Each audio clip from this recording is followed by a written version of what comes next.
बेटा ये अपना सॉल्यूशन चैप्टर का सेकंड लेक्चर है। पहले लेक्चर में हमने यहाँ तक ये पढ़ा था कि हेनरी लॉ क्या है, और उसके बाद में application of Henry law, solid solutions, ये सारी चीज़ें, और कुछ ऊपर का पोर्शन भाई solubility of solid in liquid, ये सारे काम हमने करे थे। और उसके अलावा saturated solution, super saturated solution, ये सब पढ़ा था। अब आज के सेकंड लेक्चर में हम फैक्टर्स अफेक्टिंग वेपर प्रेशर पढ़ेंगे कि लिक्विड्स का जो वेपर प्रेशर है वो कैसे अफेक्ट होता है। उसके बाद में हम राउल्ट्स लॉ पढ़ेंगे। फिर जो ये ग्राफ आता है आइडियल सॉल्यूशन का, ग्राफ कैसे आता है, आइडियल नॉन आइडियल सॉल्यूशन, ये सारी चीज़ें हम करेंगे भाई। ठीक है, ये ग्राफ कैसे बनते हैं, कैसे इन ग्राफ्स को याद रखना है, ये आज की क्लास में हम करेंगे। और लास्ट में हम कंपोजिशन ऑफ वेपर फेज तक जाएंगे इस वाले लेक्चर में। तो अभी स्टार्ट करते हैं। सबसे पहले कि वेपर प्रेशर, ये लास्ट क्लास में बताया था कि भाई वेपर प्रेशर क्या होता है। जैसे अगर कोई हमने ऐसे एक कंटेनर लिया, इस कंटेनर के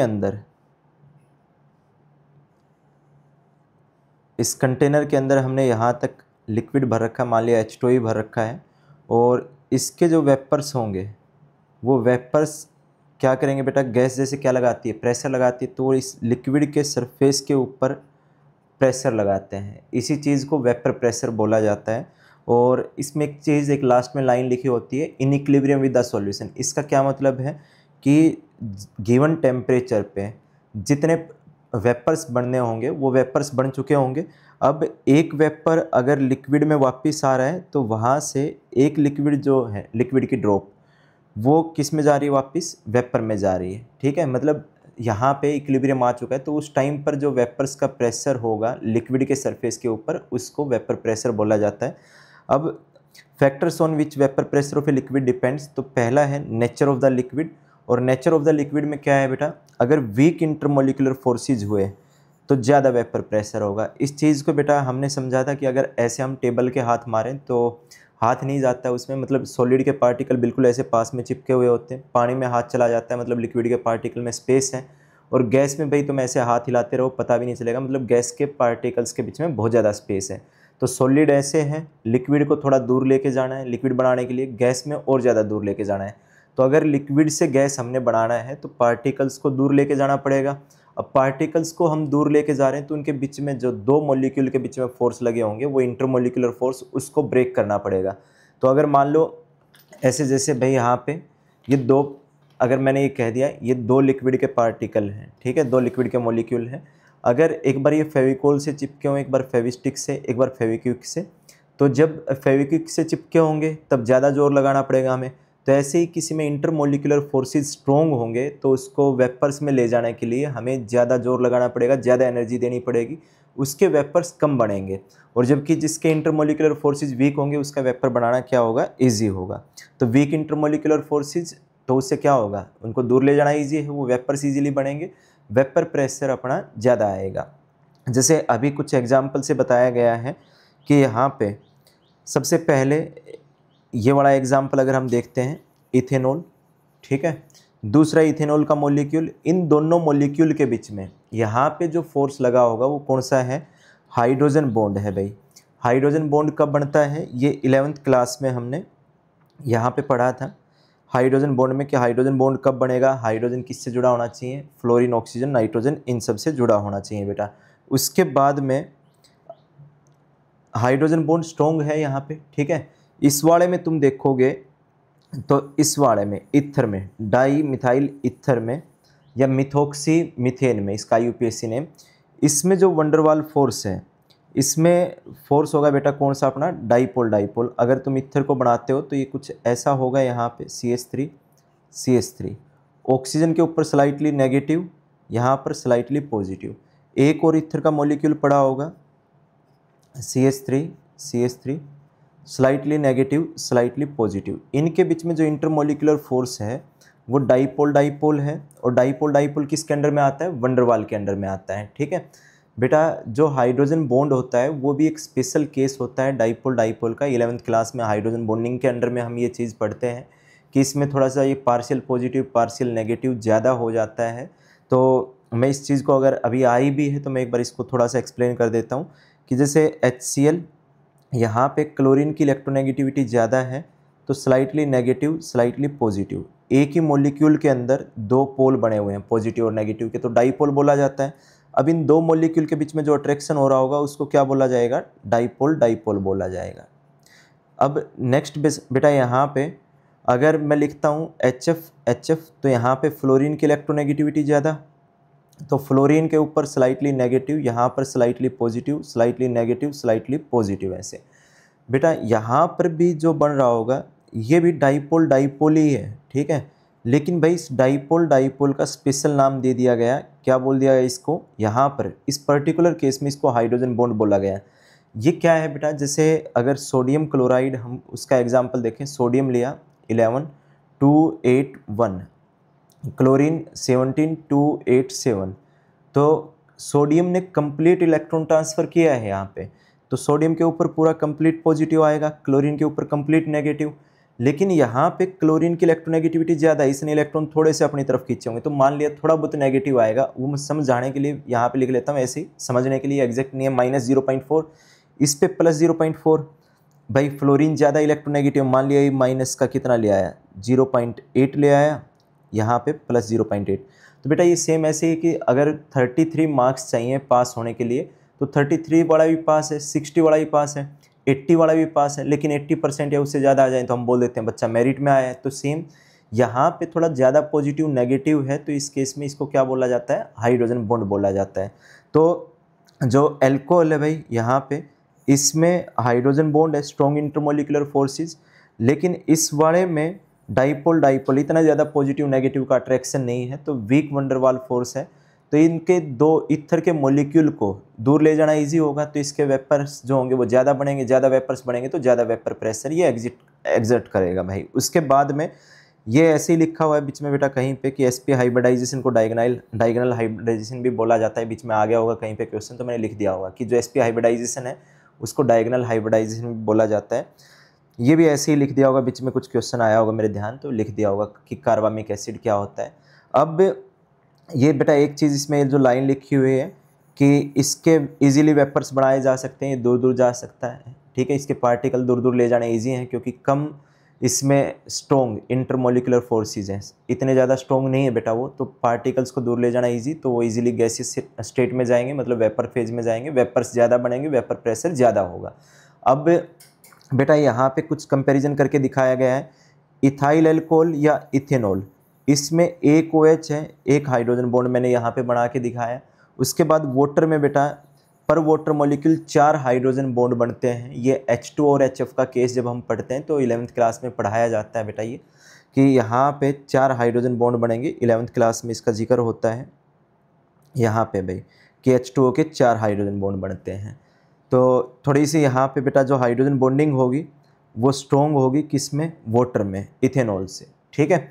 उसके बाद में तुम इसको ऐसे भी समझ सकते हो कि इस तरफ बेटा ये अल्काइल ग्रुप, ठीक है, अल्काइल ग्रुप का 11th क्लास में आता है कि +I इफेक्ट होता है, थोड़ी सी इसने इलेक्ट्रॉन डेंसिटी क्या कर रखी होगी, बढ़ा रखी होगी।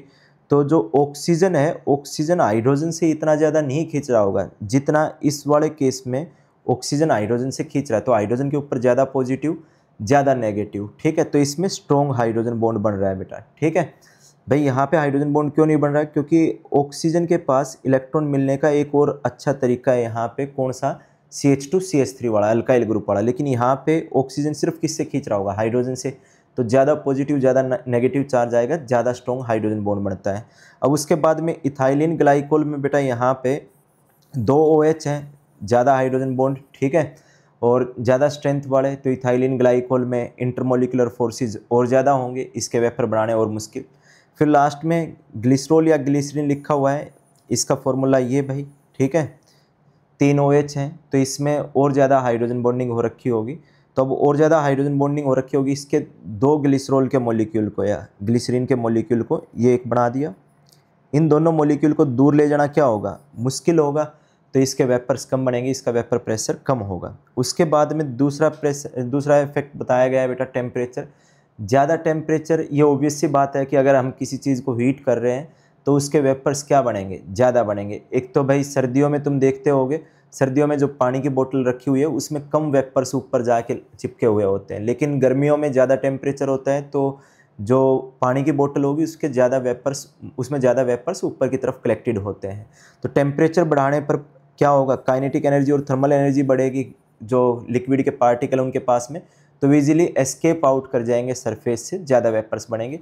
इसका कोई डायरेक्ट क्वेश्चन नहीं पूछा जाता है, क्लैसियस-क्लैपेरॉन इक्वेशन ये मैथमेटिकल बताता है कि दो अलग अलग टेम्परेचर पे क्या वेपर प्रेशर हो सकता है बेटा।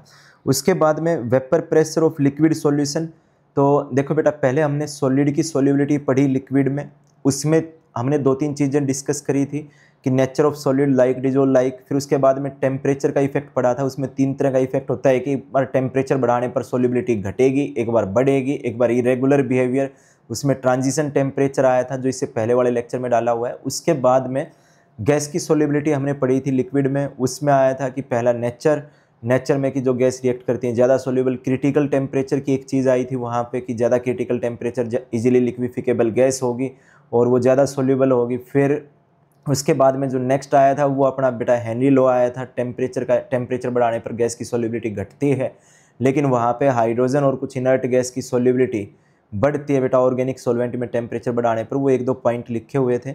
उसके बाद में हेनरी लॉ था, फिर उसके बाद में वेपर प्रेशर चल रहा है। तो हमने सॉलिड इन लिक्विड पढ़ लिया है, गैस इन लिक्विड पढ़ लिया है, सॉलिड इन सॉलिड पढ़ लिया है, अब लिक्विड इन लिक्विड सॉल्यूशंस पढ़ रहे हैं। इनका वेपर प्रेशर अगर हम देखें तो बेटा राउल्ट्स लॉ क्या कहता है, राउल्ट्स लॉ सिंपली ये कहता है कि अगर किसी गिवन टेम्परेचर पे, ठीक है, at a given temperature for a solution of volatile liquid, volatile liquid कौन से होते हैं बेटा, जिनके वेपर्स बन जाए, ठीक है, जिसका वेपर नहीं बनेगा उसको क्या बोला जाएगा, नॉन वोलेटाइल चीज़ बोला जाएगा।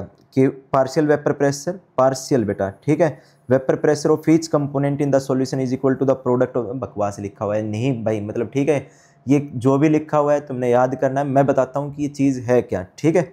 जैसे बेटा कि अगर वो तो स्टेटमेंट अगर बोर्ड वगैरह में लिखना पड़ता है, मैंने एक बार ले लिया यहाँ पे प्योर वाटर, ठीक है बेटा, प्योर वाटर लिया, एक कंटेनर में भर रखा है, यहाँ पे प्योर H2O है, ठीक है, प्योर H2O है। तो अब बेटा इसका जो वेपर्स बढ़ेंगे ऊपर, ये अब जो प्रेशर लग रहा होगा वेपर्स का उसको बोल दिया P0 H2O कि vapour pressure of pure liquid, ठीक है। उसके बाद में या जैसे मान लो मैं यहाँ पे प्योर A मान लेता हूँ, कोई लिक्विड प्योर A, ठीक है, दूसरा ये बन रहा होगा P0 A।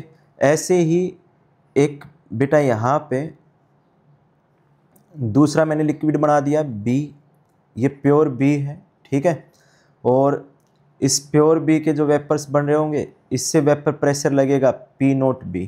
P0 B किसका वेपर प्रेशर है, प्योर B का। अब बेटा A और B को दोनों को मिला दिया जाए, ठीक है, A और B को हमने दोनों को मिला दिया, तो यहाँ पे प्लस B मैं लिख दूँ, तो दोनों के वेपर्स ऊपर जाएंगे। तो बेटा अब जो प्रेशर यहाँ पे P टोटल आएगा वो किसके इक्वल आएगा, PA प्लस PB के, और जो PA है, ठीक है, इस PA को बोला जाता है बेटा पार्शियल प्रेशर, क्योंकि देखो जो यहाँ पे प्रेशर है इसमें तो प्योर A था, ठीक है, तो जो भी आ रहा है वो प्योर A का, पार्शियल नहीं है वो। यहाँ पे जो टोटल है बेटा उसके अंदर A का कंट्रीब्यूशन सारा A थोड़ी ही है, तो उसको क्या बोला गया बेटा पार्शियल प्रेशर ऑफ A बोला गया बेटा उसको, ठीक है। उसके बाद में जो तुम आगे देखोगे यहाँ से कि अगर जो राउल्ट्स लॉ है, राउल्ट्स लॉ के अकॉर्डिंग राउल्ट्स लॉ ने कहा कि जब दो वोलेटाइल लिक्विड को मिक्स किया जाए तो उसमें पार्शियल प्रेशर, एक का जो पार्शियल प्रेशर आएगा, जैसे मान लिया A का, वो किसके इक्वल आता है, प्रोडक्ट के इक्वल आएगा। किसकी मोल फ्रैक्शन, यहाँ पे जैसे A की मोल फ्रैक्शन बेटा XA है, B की XB, तो इसकी mole fraction into P0 A, कि P0 A साथ में प्योर का वेपर प्रेशर। तो इसकी स्टेटमेंट क्या लिखी हुई है बेटा कि at a given temperature for a solution of volatile liquid होने चाहिए, the partial vapour pressure VP vapour pressure of each component in the solution is equal to the product of the vapour pressure of the pure component and its mole fraction. ये mole fraction कौन सी है बेटा, ये mole fraction है बेटा liquid की, liquid के अंदर जो मोल फ्रैक्शन है, देखो ऊपर भी तो जा रहा होगा ना, ये यहाँ पे भी तो जो मोल फ्रैक्शन आएगी वेपर फेज में, वेपर फेज में मोल फ्रैक्शन भाई सारा तो ए ऊपर उड़ के चला नहीं जाएगा, तो वेपर फेज में जो कंपोजिशन आएगी वो मैंने कह दिया वाई ए, बी की जो आएगी वो कह दी वाई बी। तो ये जो राउल्ट सलाह में लिया जाता है, राउल्ट सलाह में कौन सा लिया जाता है, लिक्विड वाली कंपोजिशन ली जाती है एक्स ए। उसके बाद में बेटा ये लिख दिया P A is equal to P naught A X A, P B is equal to P naught B X B. अब 11th क्लास में स्टेट्स ऑफ मैटर में हम पढ़ते हैं Dalton's law of partial pressure. इसमें क्या कहा जाता है कि जब दो ऐसी गैस रिएक्ट ना करें, उसको एक कंटेनर में भरा जाए, तो जो टोटल प्रेशर आएगा वो उन गैस के पार्शियल प्रेशर के सम के इक्वल आएगा। मतलब जो पी टोटल है वो किसके इक्वल आएगा, P A plus P B. अब राउल्ट्स लॉ के अकॉर्डिंग जो पी ए था वो किसके इक्वल बेटा, P naught A X A के इक्वल, पी बी किसके equal, P naught B X B के इक्वल। और हमें पता है कि सम ऑफ मोल फ्रैक्शंस कितना होता है, 1 होता है। तो यहाँ से एक्स ए जो मैंने लिखा बेटा, एक्स ए मैंने लिख दिया, वो किसके इक्वल आएगा, 1 माइनस एक्स बी। मैंने इस एक्स ए की जगह पे 1 माइनस एक्स बी लिखा, इसको सोल्व करा तो ये पी किसके इक्वल आ जाएगा बेटा, पी नोट ए। और अगर मान लो मैं अंदर मल्टीप्लाई करता हूँ यहाँ पे, P is equal to P naught A minus P naught A X B plus P naught B X B. अब मैंने किसको कॉमन ले लिया बेटा, एक्स बी को कॉमन ले लिया। तो यहाँ से अपन ने जो बात समझनी है बेटा, ठीक है। अब यहाँ से मैं तुम्हें ग्राफ समझा रहा हूँ कि ग्राफ कैसे आते हैं। देखो कि बेटा ये जो इक्वेशन आई कि जो P था, P किसके इक्वल आया था, P A plus P B के, और हमने क्या लिखा था कि P ए किसके इक्वल आ जाएगा, P naught A X A. Raoult's law के अकॉर्डिंग ये बात किसकी थी, ये डाल्टन ने बताई भाई, ठीक है। 11th क्लास में ये डाल्टन ने बताई थी। और ये वाली जो आगे हम यूज़ कर रहे हैं, P naught A X A, P naught B X B, ये किसका बताया हुआ है, ये किसके अकॉर्डिंग लिखा है, किसका यूज़ करके, राउल्ट्स लॉ का यूज़ करके हमने लिखा है भाई, ठीक है। ये राउल्ट्स लॉ का यूज़ करके हमने लिखा है। अब बेटा यहाँ पे x A plus X B किसके इक्वल, 1 के, सम ऑफ मोल फ्रैक्शन 1 होता है।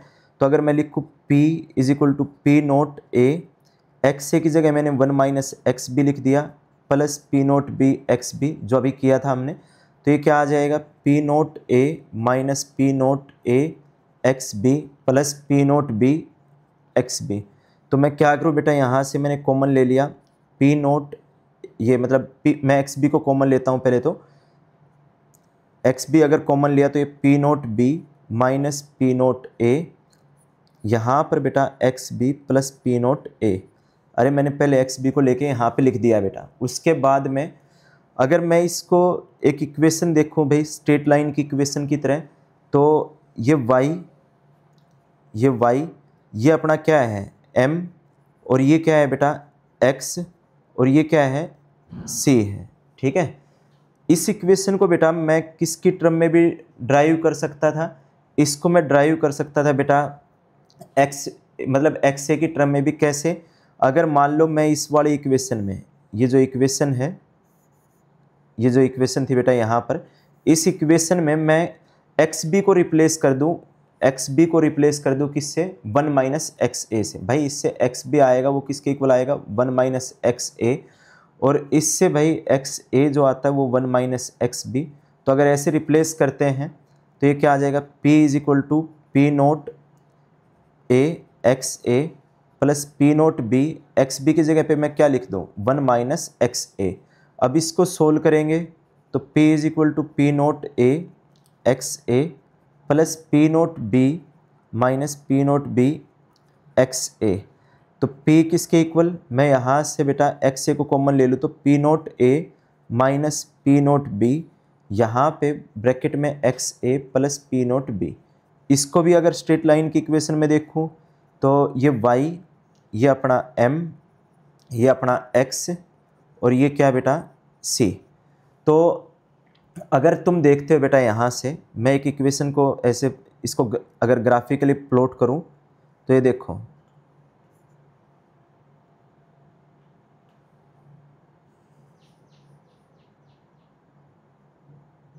ठीक है। मैं इसके 2 ग्राफ बना लेता हूँ, एक इसका अलग से ग्राफ बना लेते हैं। ठीक है, ये ग्राफ कैसे आते हैं बेटा ये समझ लेते हैं हम। तो अगर मैंने लिखा है यहाँ पे P, ठीक है, और मैं लिख रहा हूँ XB, तो XB इस पॉइंट पर XB क्या होगा अपना 0 होगा। ठीक है, यहाँ पर XB 0, इस पॉइंट पर मान लिया कि XB क्या है अपना 1 है। ठीक है, तो बेटा अगर ग्राफ प्लॉट करा जाए तो अपना जो इंटरसेप्ट है, ठीक है, वो इंटरसेप्ट क्या आ रहा है P0 A। मैंने ये P0 A बता दिया बेटा, मैंने क्या बता दिया P0 A। उसके बाद में बेटा अब देखो एक चीज़ यहाँ पे, अगर मैं इस ग्राफ को ऐसे बनाता हूँ तो भी सही है, इस ग्राफ को मैं ऐसे बनाता हूँ तो भी सही है। बेटा जो अपना स्लोप है, स्लोप P0B माइनस P0A है। मैंने मान लिया कि let B is more volatile than A, B is more volatile than A, ये बात मैंने माननी है भाई। ठीक है, बुक में ये ग्राफ जो बना होता है ये मैंने मानना है। ठीक है, कि B ज़्यादा वोलेटाइल है किससे, A से, तो B के वेपर्स ज़्यादा बनेंगे गिवन टेम्परेचर पे, उसका जो प्योर B का वेपर प्रेशर होगा P0B वो क्या होगा ज़्यादा। तो अगर P0B मोर है, P0A अपना लेस है, तो ये स्लोप कैसा आएगा पॉजिटिव, ये पॉजिटिव स्लोप ऐसे बना दिया। समझ में आ रही बात बेटा। मैं ये नीचे वाला ग्राफ ये वाला कब सही होगा, जब अगर मान लो किसी बुक में ये दे रखा है, कोई ये बना रहा है, तो ये ग्राफ भी सही है। उसने क्या मान रखा है कि यहाँ पे A जो है वो ज़्यादा वोलेटाइल है, तो अगर P0A ज़्यादा हो गया तो स्लोप भाई, अगर ये वाली वैल्यू ज़्यादा होती, ये वाली वैल्यू ज़्यादा होती, तो फिर स्लोप क्या आता अपना नेगेटिव आता। तो एक तो ये ग्राफ ऐसे बन गया। अगर बेटा इसको XA के अकॉर्डिंग भी प्लॉट करने लगोगे, देखो अगर XA के अकॉर्डिंग प्लॉट करने लगोगे P, और यहाँ पे XA तुम्हारा 0, यहाँ पर XA 1, मैंने B को ज़्यादा वोलेटाइल मान रखा है, तो स्लोप अपना कैसा नेगेटिव भाई, ये मोर वैल्यू, ये अपनी लेस, स्लोप नेगेटिव। तो ये ग्राफ ऐसा भी हो सकता था। ठीक है, और इन ग्राफ को अपोजिट भी बनाया जा सकता है। अब जो ये पॉइंट जिस पे काट रहा होगा इंटरसेप्ट, वो इंटरसेप्ट क्या है बेटा P0B है। इन ग्राफ को दूसरे तरीके से और समझते हैं। अगर मान लो बेटा मैंने क्या किया यहाँ पे कि एक ग्राफ और कि PA किसके इक्वल बेटा P0A XA के इक्वल। ठीक है, PB किसके इक्वल P0B XB के इक्वल। समझ में आ रही बात। अगर मैं इसको देखूं, इसका ग्राफ बनाऊं PB का पार्शियल प्रेशर का एक तरह से, तो ये Y, ये क्या है बेटा अपना M, ये क्या है X प्लस 0, ये इंटरसेप्ट। तो अगर इसका मैं ग्राफ बनाने लगा, इसका ग्राफ कुछ ऐसा आ जाएगा कि P और यहाँ पे XB, वो XB 0 इस पॉइंट पर मैंने कह दिया, मैं ऐसे इसको कह देता हूँ कि XB 1। बेटा अब जो ये ग्राफ प्लॉट करेंगे, इंटरसेप्ट इसका 0 है, स्ट्रेट लाइन का ग्राफ है, कहाँ तक जाएगा बेटा, इसका स्लोप क्या आएगा P0B। ठीक है, ये ग्राफ आया। उसके बाद में अगर मैं क्या करूँ बेटा, मैं ग्राफ प्लॉट करूँ इसका XA के विद रेस्पेक्ट में,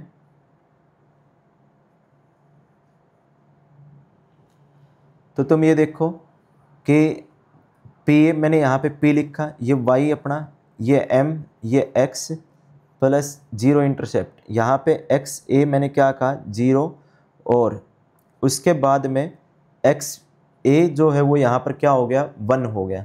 तो अगर इस ग्राफ को प्लॉट करा जाए तो बेटा ये ग्राफ कैसे आएगा, यहाँ से स्टार्ट होगा ऐसे, और ये ग्राफ आ गया। अब देखो इसको दो तरीके से समझाया जा सकता है, और एक तीसरा तरीका और मैं लिख दूं कि अगर मान लो मैंने PA को, ठीक है, मैंने किसको बेटा PA को प्लॉट करना हो P0A XA, मैं इस XA की जगह पे ऐसे भी तो लिख सकता हूँ कि P0A XA की जगह पे 1 माइनस XB। तो ये ग्राफ कैसा आ जाएगा, PA is equal to P0A minus P0A XB। और अगर मैं इसको ऐसा लिखता हूँ कि PA minus P0A XB plus P0A plus P0A, ये मैंने लिख दिया बेटा। तो अगर तुम इसमें देखोगे इस वाले ग्राफ में, ये तुम्हारा Y एक्सिस पे, ये तुम्हारा स्लोप कैसा आया नेगेटिव आया, ये तुम्हारा एक्स एक्सिस पर, और ये तुम्हारा क्या आया, इंटरसेप्ट। ये क्या आया बेटा, इंटरसेप्ट।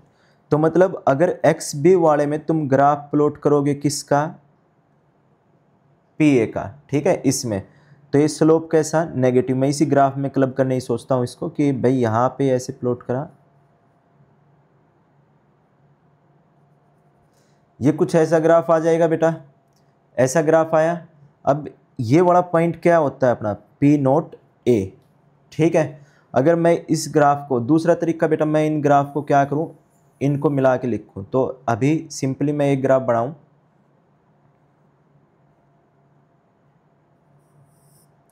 ये P, यहाँ पे एक्स ए जीरो, बेटा एक्स ए जीरो है, या मतलब एक्स बी जीरो लिख लेता हूँ, चलो मैं एक्स बी मैंने जीरो लिखा, तो एक्स ए कितना आएगा बेटा, 1 आएगा। एक्स ए कितना आएगा, 1, क्योंकि X A plus X B अपना किसके इक्वल होता है, 1 के इक्वल। तो अगर एक्स बी जीरो है तो एक्स से कितना, 1, एक्स से 1 है, इसका मतलब प्योर क्या है बेटा, यहाँ पर प्योर ए है, एक्स बी तो जीरो है। और बेटा इस वाले पॉइंट पर, ठीक है, मैं एक लाइन ऐसे लगा लूँ, ये इस वाले पॉइंट पे कह दिया एक्स बी की वैल्यू आती है 1, तो एक्स ए कितना होगा, 0, और एक्स बी 1 है, तो मतलब यहाँ पर प्योर क्या है बेटा, बी है, प्योर क्या है, बी। अब अगर मैं ग्राफ बनाऊँ बेटा, यहाँ पे अगर एक्स बी वाला बनाया, तो ये देखो, ये जाके टकराया इस पॉइंट पर, ये एक्स बी वाला ये ग्राफ मैंने बनाया है, ये वाली लाइन जिसको मैं अभी हाईलाइट कर रहा हूँ, ये ही ग्राफ मैंने बनाया है, ठीक है, ये वाला ग्राफ बनाया। तो बेटा इस पॉइंट पर जो प्रेशर आ रहा होगा, चाहे तुम इसको इस एक्सिस के अकॉर्डिंग देख लो ऐसे, इस पर जो प्रेशर आ रहा होगा वो प्रेशर क्या होगा बेटा, पी नोट बी, क्योंकि ये प्योरली क्या है तुम्हारा, बी है, ठीक है। उसके बाद में अगर तुम क्या करो, इस वाले को बेटा तुम इस ग्राफ को, इस वाले ग्राफ को तुम उल्टा करके लगा रहे हो बेटा, अपोजिट करके जोड़ रहे हो इसको। तो अपोजिट करके जोड़ने का मतलब क्या है कि भाई जैसे यहाँ पर एक्स ए जीरो है, इस तरफ एक्स से 1, तो तुम्हारा एक्स से 1 है, तो अब ये ग्राफ ऐसे जा रहा है, नीचे से लेके आओगे इस तरफ से, तो ये ग्राफ कैसे जाएगा, ये ग्राफ कुछ ऐसे जाएगा बेटा, ये ग्राफ ऐसे गया। अब इस वाले पॉइंट पर प्योर एक्स ए है, तो ये पॉइंट क्या होगा तुम्हारा, पी नोट ए होगा बेटा, ये क्या होगा तुम्हारा, पी नोट ए। अब तुम एक बार पी टोटल वाला ग्राफ देखो, पी टोटल वाला ग्राफ अगर तुम किसके राउंड करते हो बेटा, पी टोटल वाला ग्राफ देखोगे तो यहाँ पे इंटरसेप्ट तुम्हारा पी नोट ए, स्लोप तुम्हारा P naught B minus P naught A, और ये ग्राफ कैसा आ जाएगा बेटा, ऐसा। तो ये जो लाइन है ये पीटी को बता रही है, और ये ऊपर की तरफ क्यों दिखा रखा है बेटा थोड़ा सा, क्योंकि मैंने बी को ज़्यादा वोलेटाइल मान रखा है। ये पीटी किसके equal, P A plus P B, ये भी हमने लाइन बनाई कि कैसे आती है। ये वाला जो है बेटा ये किसका है, एक्स ए जीरो है, और इस तरफ जा रहा है, ये वाला ग्राफ अपना पी ए का ग्राफ है। ये वाला किसका ग्राफ है, पी बी का, कौन सी लाइन यूज़ करके ड्रॉ करा है, P naught B X B. ये वाला किससे बेटा, P naught A X A. Ideal में भी ये ग्राफ बनता है, तो ये वाला ग्राफ तुम्हें आइडिया होना चाहिए। कोई अगर किसी बुक में ये ऐसे बना रखा है या कोई ऐसे इसको बनाता है, तो उसका भी भाई X B is equal to 0, X A is equal to 1, X B is equal to 1, X A is equal to 0, कोई इस ग्राफ को यूं भी बना दे तो भी बेटा ये सही माना जाएगा। उसने बस क्या कर रखा है, उसने ये मान रखा है कि जो तुम्हारा ए है वो ज़्यादा वोलेटाइल है, ए क्या है, ज़्यादा वोलेटाइल, और ये पी नोट बी, ठीक है बेटा। तुमने ये कहाँ से याद रखोगे कि एक्स ए यहाँ पर 1 है, तो इसका मतलब प्योर ए होगा। यहाँ पर जो प्रेशर आएगा वो प्रेशर क्या आएगा तुम्हारा, पी नोट ए प्रेशर आएगा बेटा।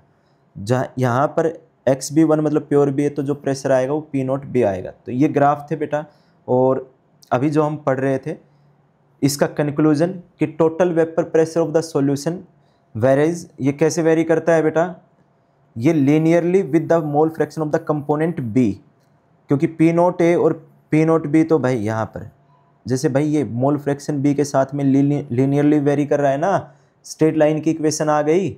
उसके बाद में बेटा ये ए के साथ भी वेरी कर सकता है। In same way we can write for component A के लिए भी लिखा जा सकता है। मैंने ये दोनों ग्राफ बना के यहाँ पे बताए होंगे कि भाई इसको ए के विद रेस्पेक्ट में भी प्लॉट करा जा सकता है, इस वाले ग्राफ को, ठीक है।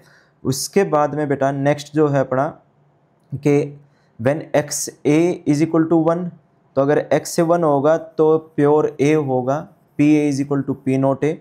एक्स ए 0 होगा तो भाई यहाँ पे प्योर बी प्रेजेंट है, पी ए कितना आएगा 0।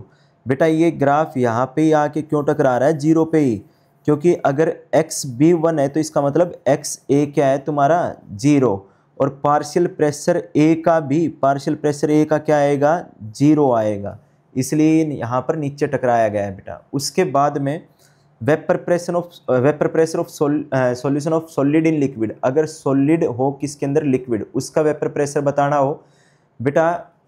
जैसे जब कोई नॉन वोलेटाइल सॉल्यूट जैसे पानी के अंदर नमक डाल दिया तो नमक के वेपर नहीं बनेंगे, तो जब non volatile solid solute add करा जाए लिक्विड के अंदर तो vapour pressure of solution is found to be lower than that of pure solvent, ये लोअर हो जाता है। अब बेटा मैंने ये बताया होगा तुम्हें कि जो वेपर प्रेशर होता है, ठीक है, वेपर प्रेशर बेटा चाहे तुमने इस कंटेनर में लिया, ठीक है, ये वाली चीज़ कि अगर चाहे एक बोतल के अंदर, ठीक है, ये एक बोतल ले रखी है तुमने,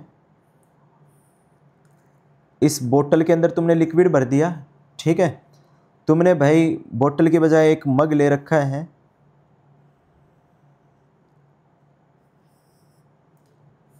ये कोई मग ले लिया, इसके अंदर थोड़ा और ज़्यादा तुमने पानी वानी भर दिया, ठीक है, मैं बिक्कर ही मान लूँ क्यों मग के लिए और वो करा, इसमें और ज़्यादा पानी भर रखा है। तुमने बेटा एक यहाँ पे एक बोल ले लिया, इसमें पानी भर रखा है, तुमने भाई एक इससे भी बड़ा बोल ले लिया, ठीक है, इसमें इतना पानी भर रखा है। बेटा सेम टेम्परेचर हुआ, ठीक है, सेम टेम्परेचर हुआ तो वेपर प्रेशर सबका सेम आएगा। वेपर प्रेशर सरफेस एरिया के ऊपर डिपेंड नहीं करता है, तो क्यों नहीं डिपेंड करता बेटा, अगर मान लो इसमें थोड़े कम वेपर बने होंगे तो कम फोर्स, और वेपर प्रेशर क्या होता है फोर्स अपॉन एरिया, इसमें मान लो तुम्हारे ज़्यादा वेपर्स बने होंगे, ठीक है, तो ज़्यादा नीचे फोर्स लगाया होगा, लेकिन बेटा एरिया भी तो ज़्यादा हो गया, तो फोर्स पर यूनिट एरिया क्या होता है प्रेशर होता है। तो वेपर प्रेशर ना तो कंटेनर की शेप पे डिपेंड करता है, ना अमाउंट ऑफ लिक्विड के ऊपर डिपेंड करता है कि तुमने कितना लिया, चाहे एक गिलास पानी रखा हुआ है चाहे एक बाल्टी पानी रखा हुआ है बेटा, सेम टेम्परेचर पे उन दोनों का वेपर प्रेशर क्या मिलेगा सेम मिलेगा, अमाउंट पे डिपेंड नहीं करता। लेकिन बेटा इस वाले केस में तुम देखोगे कि मैंने क्या कर दिया बेटा, यहाँ पे मैंने कह दिया कि भाई सरफेस पे कुछ लिक्विड के मतलब वेपर कम हो गए, मतलब लिक्विड के पार्टिकल कम हो गए तो वेपर प्रेशर कम आएगा। तो बेटा ये दूसरा सिनारियो है, कैसे है कि यहाँ पे पहले पूरा एरिया, अगर इतना पूरा ये एरिया है, ठीक है, तो इसमें सारे में लिक्विड ही है, ठीक है, लिक्विड के ज़्यादा पार्टिकल एस्केप आउट कर रहे होंगे सरफेस से। अब की बार बेटा एरिया तो तुमने उतना ही रखा, एरिया तो उतना ही रखा, लेकिन बेटा जैसे पानी के अंदर तुमने नमक को डिजोल्व कर दिया, ठीक है, साल्ट उसके अंदर तुमने मिला दिया, तो क्या होगा कि कुछ जो साल्टों के पार्टिकल्स होंगे वो सरफेस के एरिया को भी ऑक्यूपाई कर रहे होंगे, तो वो तो वेपर्स में जाएंगे नहीं, नॉन वोलेटाइल सॉलिड है, तो सिर्फ जो लिक्विड है तुम्हारा वो वेपर में जा रहा होगा, तो अब कम वेपर बनेगा, ठीक है, कम वेपर बनेगा तो वेपर प्रेशर भी क्या आएगा बेटा कम आएगा, ठीक है।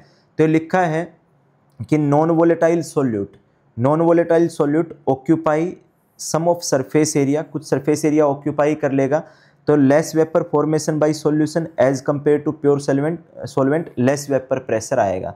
Raoult's law for liquid solution containing non volatile solute, कि नॉन वोलेटाइल सॉल्यूट हुआ तो अब राउल्ट्स लॉ क्या बन जाएगा, देखो बेटा जो पी टोटल होता है वो किसके equal, P A plus P B. अब पी बी की जगह तो मैं 0 लिख दूं क्योंकि सॉल्यूट जो है वो अपना क्या है नॉन वोलेटाइल है, और तो पी टोटल किसके इक्वल आया, P naught A X A के इक्वल आया।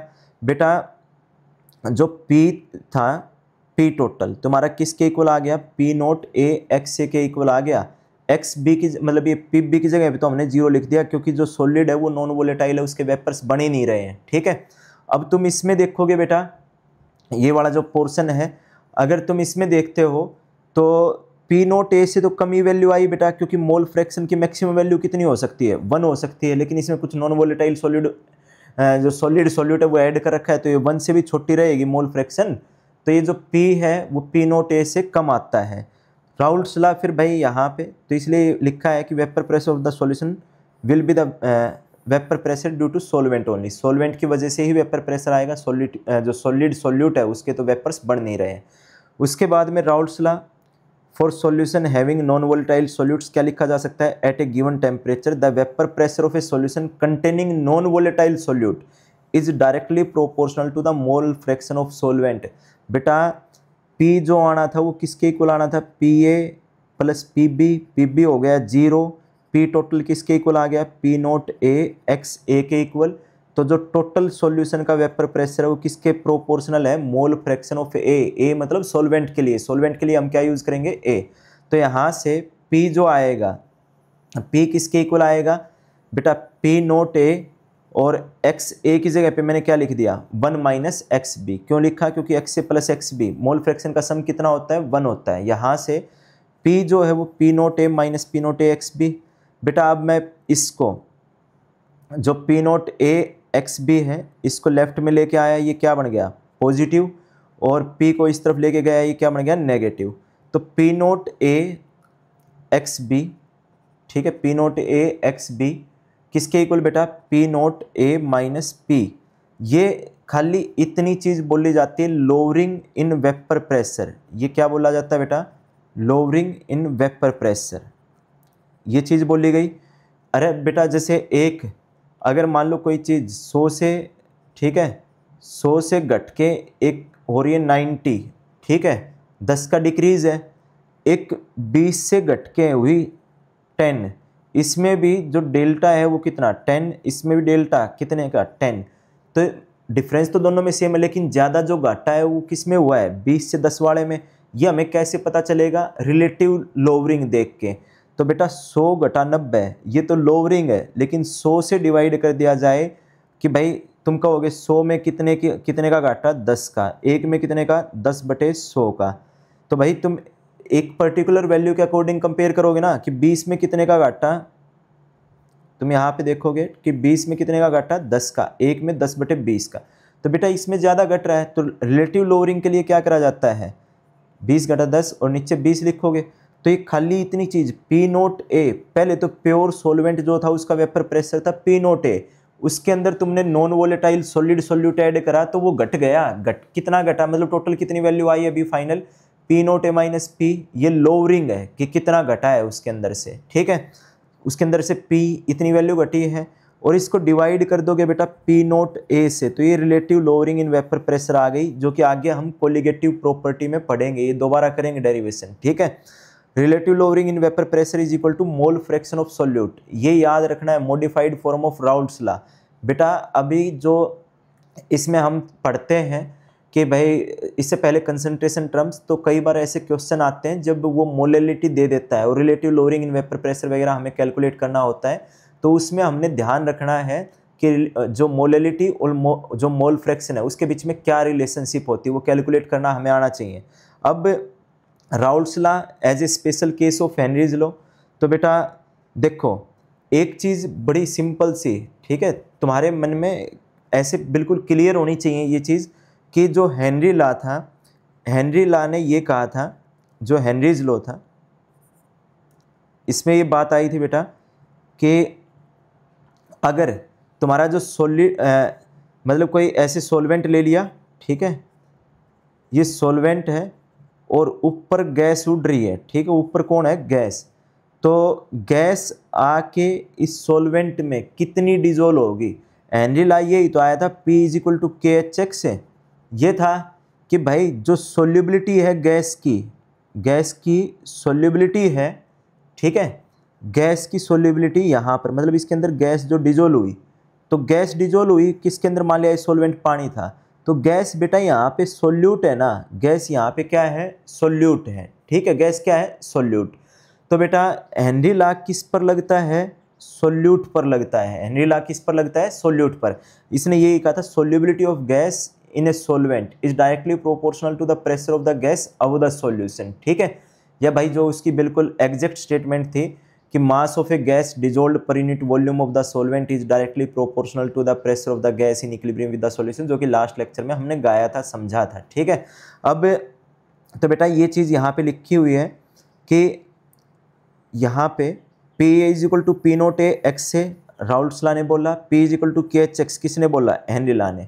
बस इस केस में, ठीक है, इस वाले केस में के एच किसके इक्वल हो जाता है, P नोट ए के इक्वल हो जाता है राउल्ट्स लॉ में। और ये चीज़ इंपॉर्टेंट है, in solution in which solute किसके अकॉर्डिंग बिहेव करे, हेनरी लॉ के अकॉर्डिंग बिहेव करे। सोल्यूट मतलब बेटा वो जो गैस डिजोल्व हो रही है ना वो सोल्यूट है, तो वो हेनरी लॉ में आई थी बात, तो सोल्यूट किसकी तरह बिहेव कर रहा है, हेनरी लॉ की तरह। जो सोलवेंट है, solvent also ideally behaves ideally according to Raoult's law, लेकिन इनवर्स ट्रू नहीं है। फिर एक चीज़ और लिखी है, जब x2 की वैल्यू मतलब x2 यहाँ पे सोल्यूट के लिए, मैंने बताया था कि मैं a या 1 ये सोलवेंट के लिए यूज़ करूँगा और b और 2 किसके लिए यूज़ करूँगा बेटा, सोल्यूट के लिए। तो यहाँ पे व्हेन x2 टेंड्स टू 0 मतलब सोल्यूट की कंसंट्रेशन क्या हो जाए, बिल्कुल 0। सोलवेंट क्या ओबे करेगा बेटा, राउल्ट्स लॉ ओबे करेगा। सोल्यूट क्या ओबे कर रहा है बेटा, हेनरी लॉ। ठीक है, अब differences and similarities between Raoult's law and Henrys law, तो दोनों के दोनों लॉ किसके ऊपर अप्लाई होते हैं, वोलेटाइल कंपोनेंट के ऊपर अप्लाई होते हैं, जो नॉन वोलेटाइल सॉलिड है उसके ऊपर अप्लाई नहीं होंगे।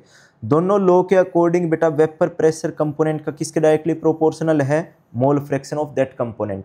राउल्ट्स लॉ में प्रोपोर्शनलिटी, ये इसका डिफरेंस है, प्रोपोर्शनलिटी कांस्टेंट क्या होता है, vapour pressure of pure component.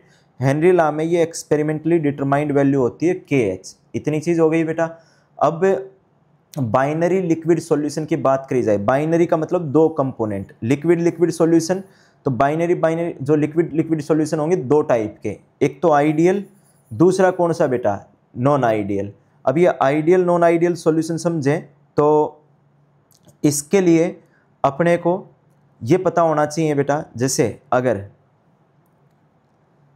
भाई तुमने A और B को मिलाया, ठीक है, A और B को मिलाया, इसका जो टोटल प्रेशर है, वेपर प्रेशर आएगा वो क्या आना चाहिए, PT is equal to PA plus PB। और ये वैल्यू वही आ जाए जो राउल्ट्स लॉ ने बताई थी, राउल्ट्स लॉ ने बताई थी वही वैल्यू आ जाए तो ये आइडियल है। अगर वो वैल्यू नहीं आई तो नॉन आइडियल। तो भाई वो वैल्यू नहीं आई, मान लिया भाई PT जो तुम्हारा PT था वो not equal to P naught A XA P naught B XB के इक्वल आया, ठीक है, इसके इक्वल नहीं आता ये। तो बेटा इक्वल नहीं आया तो या तो इससे बड़ा होगा या क्या होगा, छोटा। तो बड़ा हुआ तो पॉजिटिव डेविएशन, वेपर प्रेशर जो राउल्ट ने बताया था ना उससे भी ज़्यादा आ रहा हो तो पॉजिटिव डेविएशन, उससे कम आ रहा हो तो नेगेटिव डेविएशन, बराबर आ रहा हो तो आइडियल सॉल्यूशन। अब बेटा ये चीज़ समझने के लिए अपने को तीन चीज़ें, ठीक है, तीन चार चीज़ें बिल्कुल ऐसी क्लियर आनी चाहिए। एक तो ये 11th क्लास में बताई हुई बात कि A, ठीक है भाई, A और B जब इनके बीच का बॉन्ड तोड़ा जाएगा, जब भी कोई बॉन्ड तोड़ा जाएगा, ठीक है, किन्हीं भी बीच के मतलब कोई भी दो चीज़ें उनके बीच का बॉन्ड क्या है, एक अट्रैक्टिव फोर्स जो दो चीज़ों को साथ में होल्ड करता है। तो जब भी किन्हीं दो चीज़ों के बीच का बॉन्ड तोड़ा जाएगा तो एनर्जी सप्लाई करनी पड़ती है। To break a bond energy is supplied, energy क्या करनी पड़ेगी बेटा, हमेशा सप्लाई करनी पड़ेगी, ठीक है। उसके बाद में to whenever a bond is formed, ठीक है, ड्यूरिंग बॉन्ड फॉर्मेशन का मतलब उनमें अट्रैक्टिव फोर्स बन रहे हैं। ड्यूरिंग बॉन्ड फॉर्मेशन एनर्जी हमेशा क्या होगी, रिलीज होगी। फॉर्मेशन एनर्जी इज रिलीज, हमेशा एनर्जी बेटा रिलीज होगी, ठीक है। अब बेटा कितनी सप्लाई करनी पड़ेगी, कितनी रिलीज होगी, डिपेंड करेगा स्ट्रेंथ के ऑफ बॉन्ड के ऊपर। अगर तगड़ा बॉन्ड तोड़ा तो ज़्यादा एनर्जी देनी पड़ेगी हमें, तगड़ा बॉन्ड बना तो ज़्यादा एनर्जी रिलीज होगी। वीक बॉन्ड तोड़ा है तो कम एनर्जी देनी पड़ेगी, वीक बॉन्ड बना तो कम एनर्जी रिलीज होगी। तो एनर्जी रिलीज्ड, ठीक है, एनर्जी रिलीज्ड और एनर्जी सप्लाइड, एनर्जी रिलीज्ड और एनर्जी सप्लाइड डायरेक्टली प्रोपोर्शनल है किसके, स्ट्रेंथ ऑफ बॉन्ड के। कि जितने बॉन्ड की स्ट्रेंथ होगी उतनी ही एनर्जी उसके अंदर भाई सप्लाई करनी पड़ेगी और उतना ही ब्रेक करते टाइम मतलब सप्लाई करनी पड़ेगी और बढ़ते टाइम एनर्जी रिलीज होगी। अब बेटा यहाँ पे आते हैं, देखो आइडियल सॉल्यूशन क्या होते हैं? Solutions which obeys Raoult's law exactly over the entire range of concentration, जो पूरी कंसंट्रेशन की, एक बार ये भी क्वेश्चन पूछा हुआ है कि over the entire range of concentration या टेम्परेचर। बेटा तो कंसंट्रेशन की एंटायर रेंज पे जो राउल्ट्स लॉ को फॉलो करें उन सॉल्यूशन को आइडियल सॉल्यूशन बोला जाता है। आइडियल सॉल्यूशन जो होगा बेटा, आइडियल सॉल्यूशन के लिए जो वेपर प्रेशर राउल्ट्स ने बताया था उसके बराबर ही आएगा। ठीक है, तो बेटा अब तुम एक चीज़ देखो, ये जो ए बी लिखा हुआ था ये रट्टे मारने की बात नहीं है, सिर्फ कितना पता होना चाहिए कि भाई वेपर प्रेशर राउल्ट वाला उसी के इक्वल पी आ जाए आइडियल। ठीक है, वेपर प्रेशर राउल्ट वाला जो राउल्ट ने बताया था उसके इक्वल पी नहीं आए तो ये नॉन आइडियल। ये कैसा होगा बेटा? नॉन आइडियल होगा। अब नॉन आइडियल होगा तो यहाँ से अगर ज़्यादा आ जाए मोर वेपर प्रेशर, जो राउल्ट ने बताया था उससे ज़्यादा आए तो ये पॉजिटिव डेविएशन। अगर कम आए, ठीक है, लेस वेपर प्रेशर कम आए तो कैसा डेविएशन? Negative deviation. ठीक है, अब बेटा देखो तुम एक चीज़ ये समझना, हमने स्टार्टिंग में ये करा था कि वेपर प्रेशर ज़्यादा कब बनता है? वेपर प्रेशर ज़्यादा तब बनेगा जब वीक इंटरमोलिकुलर फोर्सेस हो। तो अगर तुम ये कहो बेटा कि वेपर प्रेशर दोनों का बराबर आ रहा है तो बेटा यहाँ पे जैसे इसमें लिखा है सॉल्वेंट ए सोल्यूट बी, ठीक है, इन दोनों की जो इंट्रैक्शन होगी कि solvent A solute B are of same magnitude as solvent A and solute interactions की इंट्रैक्शन बराबर हो। बेटा तुम ये समझो इस चीज़ को ऐसे, मैं एक बार ऐसे समझने के लिए सिर्फ एक चीज़ मानता हूँ कि जैसे ए पड़ा है इनके बीच में, ठीक है, कहाँ गया वो ए, ये रहा, इनके बीच में जो इंटरमोलिकुलर फोर्स है वो मान लिया 5 न्यूटन का फोर्स है। ठीक है, 5 न्यूटन का फोर्स है, होता नहीं है, मैं मान रहा हूँ, ऐसे फिजिक्स वाले ज़्यादा बेटर तरीके से जानते होंगे कि भाई कितने न्यूटन का होता है, कितने का क्या होगा। मान लिया मैंने ऐसे ही 5 न्यूटन का फोर्स है, बी में भी 5 न्यूटन का फोर्स लगा हुआ है, और बेटा ए बी बनाए ए बी, उनमें भी कितने न्यूटन का फोर्स लगा हुआ है? 5 का ही। तो जितना जोर तोड़ते टाइम पहले लगाना पड़ रहा था ए और बी को अलग अलग, उतना ही ए बी को तोड़ते टाइम लगाना पड़ रहा है। तो बेटा उतना ही इनको वेपर्स में बनाना, जितना ए को मुश्किल था जितना बी को मुश्किल था उतना ही ए बी के वेपर बनाने मुश्किल है। ठीक है, तो वेपर प्रेशर क्या आएगा? जितना होना चाहिए था उतना ही, ठीक है, जो राउल्ट्स ने बताया उतना ही आएगा। तो इसमें ए बी इंट्रैक्शन किसके इक्वल आती है बेटा? ए बी इंट्रैक्शन के। अब तुमने देखो ये 5 वाली तोड़ी होंगी और जो नई बनी है वो भी कितने की बनी बेटा? 5 वाली। ठीक है, तो जितनी स्ट्रेंथ का बॉन्ड तोड़ा था उतनी ही स्ट्रेंथ का बॉन्ड बन गया तुम्हारा। ठीक है, मतलब बॉन्ड नहीं भाई, इंटरमोलिकुलर फोर्स जो अट्रैक्शन थे दो मॉलिक्यूल के बीच में, जितनी स्ट्रेंथ के तोड़े थे उतनी के ही बन गए। तो तोड़ते टाइम जितनी एनर्जी दी उतनी एनर्जी रिलीज हो गई, जब नया बनाया तो एनर्जी रिलीज होगी। तो डेल्टा एच एनर्जी का चेंज, एंथैल्पी का चेंज, वो क्या होना चाहिए बेटा? यहाँ पर 0। तो इसलिए लिखा है कि डेल्टा एच मिक्सिंग क्या आएगा इसमें? 0। अब बेटा देखो, अगर मान लो 2 मॉलिक्यूल हैं, अगर ये पहले भी उसी फोर्स से इतने ही टाइटली बंधे हुए हैं तो अब भी उतना ही वॉल्यूम, अब बाद में भी उतने से बंधे होंगे तो वॉल्यूम उतना ही रहेगा। अगर ज़्यादा टाइटली बंधे होते तो नज़दीक आते तब तो वॉल्यूम कम होना चाहिए। अगर भाई ये क्या हो रहे हैं, कम टाइटली से बंधे होते तो ये थोड़ा एक्सपेंड कर जाना चाहिए, वॉल्यूम ज़्यादा आ जाना चाहिए था। ठीक है, तो पहले भी 5 के से ही बंधे हुए हैं, बाद में भी 5 के से ही बंधे हैं, तो वॉल्यूम क्या रहेगा इनका? उतना ही। तो डेल्टा वी मिक्सिंग क्या होगा बेटा तुम्हारा? 0। उसके बाद में बेटा जब तुम मान लो ऐसे सॉल्यूशन को मिलाते हो, बनाते हो, तो बन तो जाते हैं। ठीक है, तो अब बेटा डेल्टा जी जो है अपना, डेल्टा जी किसके इक्वल होता है? Delta H minus T delta S के। तुम्हारा डेल्टा एच तो हो गया 0, ठीक है, डेल्टा एच तो जीरो हो गया मिक्सिंग का, लेकिन मिक्सिंग तो हो रही है, तो डेल्टा जी नेगेटिव है। नेगेटिव कब आएगा? जब डेल्टा एच तुम्हारा क्या रहा हो? पॉजिटिव। तो बेटा इसमें डेल्टा एच क्या रहेगा? पॉजिटिव। डेल्टा वी मिक्सिंग क्या? जीरो। डेल्टा एच मिक्सिंग क्या रहेगा? जीरो। ये आइडियल सॉल्यूशन का था। और ये लिखा हुआ है as there is no change in magnitude of traction forces, तो डेल्टा एच जीरो है। प्रोसेस स्पॉन्टेनियस है तो उसको बनाने के लिए डेल्टा जी नेगेटिव। अब बेटा example of ideal solution. Ideal solution के एग्जाम्पल बेटा, जैसे बेंजीन को तुम देखोगे, एक तो ये एग्जाम्पल बेटा मेंस में बहुत ज़्यादा पूछे हुए हैं, ठीक है, बोर्ड में और इन सब में कि किसका पॉजिटिव का नेगेटिव डेविएशन कौन से का एग्जाम्पल है, आइडियल सॉल्यूशन किस तरह का, ये एग्जाम्पल अपने को पता होना चाहिए। समझ के पता होता है तो ज़्यादा बेटर है बेटा। बेंजीन में देखो, इसके लिए अपने को इंटरमोलिकुलर फोर्स आने चाहिए, जो कि हम स्टेट्स ऑफ मैटर में पढ़ते हैं। ये intermolecular forces states of matter में कि लंडन फोर्सेज, डाइपोल वगैरह ये चीज़ें 11th क्लास में।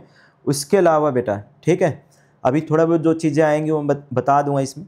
जैसे बेंजीन पढ़ा होगा बेटा, एक बेंजीन का मोलिक्यूल, दूसरा बेंजीन का मोलिक्यूल, इनके बीच में जो फोर्स लग रहा है बेटा, इतना तो ये पोलर वोलर कुछ भी नहीं है, वही लंडन फोर्सेज, डिस्पर्जन फोर्सेज लगे होंगे, ठीक है।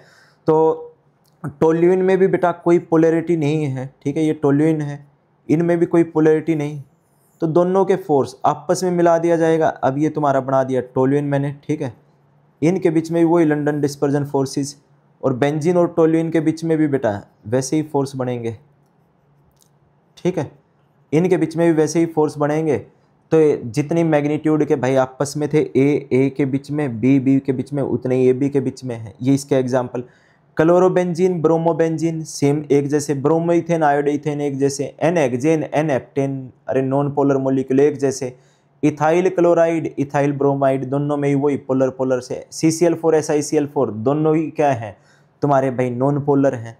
नॉन आइडियल सॉल्यूशन लिखा है कि which don't obey the Raoult's law over the entire range of concentration, पूरी कंसंट्रेशन की रेंज पे जो क्या ना करें बेटा, फॉलो ना करें राउल्ट्स लॉ को, उसको क्या बोला जाएगा? Non ideal solution. तो इसमें P A P naught A X A के इक्वल नहीं होगा, P B P naught B X B के इक्वल नहीं होगा, डेल्टा एच मिक्सिंग भी जीरो के बराबर, ये भी नहीं आएगा। तो बेटा दो तरह के पॉजिटिव डेविएशन में अपने को याद ही नहीं रखनी भाई, अपने को ये कुछ भी याद नहीं रखना है, अपने को यूँ पता होना चाहिए पॉजिटिव डेविएशन में वेपर प्रेशर जो राउल्ट ने बताया था ना, उससे ज़्यादा आता है। ज़्यादा वेपर प्रेशर कब आएगा बेटा? पहले मान लो ये ऐसे, जब ये पहले इस लेवल पे हैं, ज़्यादा वेपर प्रेशर कब आएगा? जब इनके बीच के इंटरमोलिकुलर फोर्स स्ट्रोंग बने या वीक बने। तो बेटा वीक बनने चाहिए। जैसे मान लिया पहले ए तुमने बना लिया, ये ए ऐसे, अगर ये 5 है, बी के बीच का जो फोर्स मैं भी वो 5 न्यूटन कर रहा था, 5 है, तो ए बी का इससे कमज़ोर आना चाहिए। वो कितने का आना चाहिए? 2 का। तभी तो ये भाई मतलब कमज़ोर इंटरमोलिकुलर फोर्सेज से होल्ड होंगे, तो इनको वेपर बनाना इजी होगा, तभी तो वेपर प्रेशर ज़्यादा आएगा। तो इसमें बेटा सिंपल सा कि A B interactions are weaker than A and B. A B interaction क्या होंगी अपनी? वीकर होंगी। किससे? ए से और बी से। उसके बाद में escaping tendency of A and B from the solution, क्योंकि इंटरमोलिकुलर फोर्स वीक हो गए तो ज़्यादा आएगी, इसलिए जो पी है वो पी नोट ए एक्स से, P B greater than P naught B X B से, टोटल प्रेशर भी क्या आएगा? ज़्यादा आएगा। और पी तो बेटा पी ए जमा पी बी, ये तो डाल्टन वाले के इक्वल तो होगा ही। अब तुम एक चीज़ बताओ बेटा, तुम अगर ऐसे देखो कि जो बॉन्ड था पहले 5-5 कदम, अभी 3 का बना, तो तोड़ा स्ट्रोंग बना वीक, तो तोड़ते टाइम तुमने ज़्यादा एनर्जी दी, वीक बना तो एनर्जी क्या हुई? कम रिलीज हुई। तो डेल्टा एच मिक्सिंग क्या आना चाहिए? पॉजिटिव मतलब इनका डिसोल्यूशन एंडोथर्मिक है। वॉल्यूम भी बेटा तुम यूँ बताओ कि पहले 5 वाले स्ट्रॉन्ग फोर्स से बंधे हुए थे, अब 3 वाले से बंधे हुए हैं, तो थोड़े दूर जा रहे होंगे, तो वॉल्यूम भी क्या होगा? मिक्सिंग करने पर बढ़ेगा। उसके बाद में एंट्रोपी बेटा, डेल्टा एस मिक्सिंग, रेंडमनेस तो बढ़ती है जब 2 को मिलाया जाएगा, तो delta S mixing greater than 0, delta G क्या होगा अपना? ये लेस देन 0। अब इसके एग्जाम्पल बेटा बताया गया है इथाइल एल्कोहल और साइक्लोहेक्सेन। इथाइल एल्कोहल को और साइक्लोहेक्सेन को मिलाया गया है। बेटा देखो ये इथाइल एल्कोहल, इथेनॉल, इसमें कौन से बॉन्ड होंगे? Hydrogen bond. इनके बीच में तुमने फंसा दिया क्या बेटा? साइक्लोहेक्सेन। तो वो इन बॉन्ड को थोड़ा बहुत ब्रेक करेगा, तो इसके हाइड्रोजन बॉन्ड इनको तोड़ ही रहा है ना, इनके बीच में कौन आके? साइक्लोहेक्सेन। तो अब की बार बॉन्ड वीक हो गए और साइक्लोहेक्सेन, भाई ये साइक्लोहेक्सेन रहा, साइक्लोहेक्सेन के बीच में और इथेनॉल के बीच में तो हाइड्रोजन बॉन्डिंग होगी नहीं यहाँ पे, तो इनके फोर्स और वीक हैं। ठीक है भाई। अब उसके बाद में तुम देखोगे मोलर मास का भी रोल है यहाँ पे। ठीक है भाई, अकेला साइक्लोहेक्सेन पड़ा था तो इसके भी फोर्स ठीक ठाक थे अपने अकॉर्डिंग। ठीक है, लेकिन भाई अकेले इथेनॉल के भी ठीक थे। अब ये आया साइक्लोहेक्सेन तो इसने इसकी हाइड्रोजन बॉन्डिंग ब्रेक कर दी, तो फोर्स वीक हो गए। तो यहाँ से क्या हुआ होगा, वेपर्स ज़्यादा बने होंगे, वेपर प्रेशर ज़्यादा हुआ होगा। बेटा इसके जो एग्जाम्पल लिखे हुए लिखने हैं, जैसे H2 में हाइड्रोजन बॉन्डिंग थी, क्लोरोफॉर्म ने ब्रेक कर दी। CCl4 जो है बेटा ये नॉन पोलर था, CHCl3 पोलर रहा होगा, तो इसमें डाईपोल रहा होगा। डाईपोल किसने खराब कर दिया, नॉन पोलर ने आके।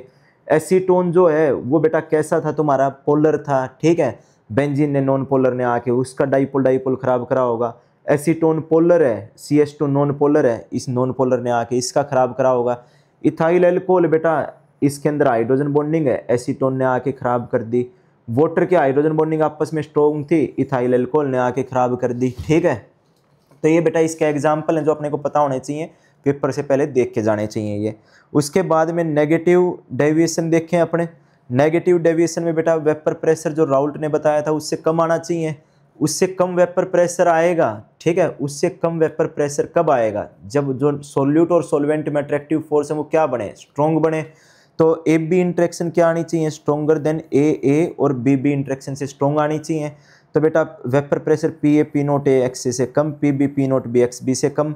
पी तो भाई तो डाल्टन लॉ के अकॉर्डिंग पार्शियल के तो इक्वल ही होगा, तो P A plus P B इससे कम आएगा बेटा। तो बेटा इनमें स्ट्रॉन्ग फोर्स बनते हैं। तो तुम ये देखो पहले वाले वीक थे, ज़्यादा वेपर बन रहे थे, अब स्ट्रॉन्ग बन गए, वेपर कम बन रहे हैं। ठीक है, तभी तो कम वेपर प्रेशर आया, तभी तो नेगेटिव डेविएशन। तो तोड़ा बॉन्ड वो वीक, नया बॉन्ड बना वो स्ट्रॉन्ग, तो तोड़ते टाइम एनर्जी दी कम, बना स्ट्रॉन्ग तो एनर्जी रिलीज क्या हुई, ज़्यादा। डेल्टा एच मिक्सिंग क्या आना चाहिए बेटा, नेगेटिव, ओवरऑल एनर्जी रिलीज हुई है। पहले थोड़े दूर दूर थे, उनके बीच का वॉल्यूम मतलब उनके बीच में फोर्स इतने स्ट्रॉन्ग नहीं है, अब स्ट्रॉन्ग फोर्स बना है तो नज़दीक आएंगे, वॉल्यूम क्या होगा, कम। तो डेल्टा वी मिक्सिंग क्या हो जाएगा, नेगेटिव। दो को मिलाया गया है तो एंट्रोपी तो बढ़ेगी बेटा, रैंडमनेस बढ़ेगी। डेल्टा जी मिक्सिंग क्या होगा, नेगेटिव। बेटा यहाँ तक अपने को ये चीज़ याद हो जानी चाहिए, देखो कि डेल्टा एस सब में कैसा है, पॉजिटिव है। आइडियल में भी, नॉन आइडियल में भी, नॉन आइडियल के पॉजिटिव नेगेटिव दोनों में डेल्टा एस पॉजिटिव, ऑल में। ठीक है, जो डेल्टा जी है वो नेगेटिव है किन में, सब में। ठीक है, उसके बाद में जो बाकी वाला है डेल्टा एच और डेल्टा वी मिक्सिंग की बात करें तो जीरो किस में, आइडियल में। पॉजिटिव डेविएशन में ये पॉजिटिव है, positive in positive deviation. Negative deviation में कैसा है, नेगेटिव। आए क्यों, वो लॉजिक मैंने बता दिया है बेटा। अब ये बताया गया है कि जैसे अकेला एसीटोन होगा बेटा, ठीक है, अकेला एसीटोन होगा तो अकेले एसीटोन में तो डाईपोल होगा। क्लोरोफॉर्म में भी अकेले में डाईपोल होगा, लेकिन जब दोनों पास आए तो हाइड्रोजन बॉन्डिंग बन गई। अब 11th क्लास में तो पढ़ते हैं कि हाइड्रोजन बॉन्डिंग तभी होती है जब हाइड्रोजन किससे जुड़ी हो, ऑक्सीजन, नाइट्रोजन और फ्लोरीन से, लेकिन यहाँ तो कार्बन से जुड़ के हाइड्रोजन बॉन्डिंग हो रही है। तो बेटा 11th क्लास में मैंने स्पेशल केस भी हाइड्रोजन बॉन्डिंग के करवाए होंगे यहाँ पे, कि special case of hydrogen bonding. एक तो ये करवा रखा भाई यहाँ पे, ये रहा ये वाला, ठीक है, कहाँ गया, ये रहा क्लोरल का, या हाइड्रोजन बॉन्डिंग का, ये मैंने 11th क्लास में लिखवाया था कि भाई 12th क्लास में सॉल्यूशन वाले चैप्टर में आएगा हाइड्रोजन बॉन्डिंग का स्पेशल केस भी। और आज की क्लास में भी जब हम थोड़ा बहुत डिस्कस कर रहे थे इसमें, ठीक है, जब थोड़ा बहुत डिस्कस कर रहे थे तो ये बात करी थी कि हाइड्रोजन बॉन्ड कुछ नहीं है, वो भी डाईपोल का एक पार्ट है। बस क्या है कि थोड़ा ज़्यादा पॉजिटिव ज़्यादा नेगेटिव चार्ज के बीच में अट्रैक्शन की, जैसे 80% वो मेरिट वाला मैंने एग्जाम्पल दिया था। तो यहाँ पे भाई इसके 3 क्लोरीन लगी हुई हैं, 3 क्लोरीन खींचेंगे इसके ऊपर भाई ज़्यादा पॉजिटिव चार्ज आएगा। तो हाइड्रोजन के ऊपर भी यहाँ पे काफ़ी पॉजिटिव चार्ज आया हुआ होता है, ऑक्सीजन के ऊपर नेगेटिव, तो ये हाइड्रोजन बॉन्डिंग वाली रेंज में आ जाता है। ठीक है, एनिलीन और एसीटोन बेटा, एनिलीन और एसीटोन जो है ये वाला एग्जाम्पल। एनिलीन में बेटा देखो हाइड्रोजन बॉन्डिंग 11th क्लास में बेटा, जिन बच्चों के पास में 11th क्लास वाले होंगे नोट्स, वो ये वाली चीज़ देखना कि यहाँ पे हाइड्रोजन बॉन्डिंग की मैंने स्ट्रेंथ बताई थी। हाइड्रोजन बॉन्डिंग की स्ट्रेंथ में बताया होगा कि भाई सबसे पहले इलेक्ट्रोनेगेटिव एटम देखना, फिर ये देखना कि भाई साइड वाला एटम। तो अगर तुम इस वाला केस को देखोगे, ठीक है, कहाँ गया भाई वो 12th वाला, ये अगर तुम इस वाले केस में देखोगे कि मैं इसको बताऊं, फिनोल और एनिलीन, फिनोल और एनिलीन में हाइड्रोजन बॉन्डिंग बेटा अब ज़्यादा स्ट्रॉन्ग बन पा रही है, क्योंकि फिनोल फिनोल में जुड़ा हुआ है यहाँ पे OH, ये ऐसे जुड़ा हुआ है। एनिलीन में जो हाइड्रोजन बॉन्ड बनाएगा ना, ये कम इलेक्ट्रोनेगेटिव नाइट्रोजन के साथ बना रहा है। तो ये कहाँ से आता है, 11th क्लास में जो हाइड्रोजन बॉन्डिंग की स्ट्रेंथ पढ़ाई जाती है। मैं कर दूंगा बेटा ये, मतलब एक दो उसमें अगले वीडियो में इसको अपलोड कर दूंगा, स्ट्रेंथ ऑफ हाइड्रोजन बॉन्ड्स और जो दूसरे वाली चीज़ें हैं भाई, जो टाइप ऑफ इंटरमोलिकुलर फोर्सेज हैं। तो ये एग्जाम्पल अपने को याद होने चाहिए।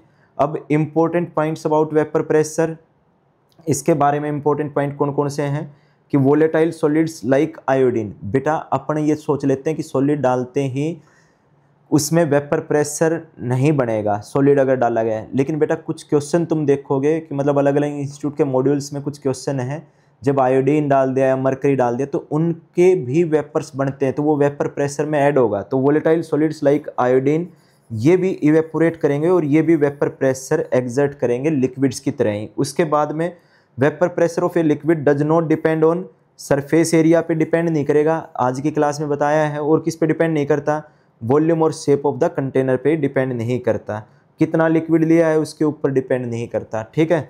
सेचुरेशन क्या होता है भाई, जब जितने वेपर्स वगैरह बनने हो वो बन लें, अब जितने लिक्विड से वेपर में जा रहे हैं उतने ही वेपर से लिक्विड में जा रहे हैं।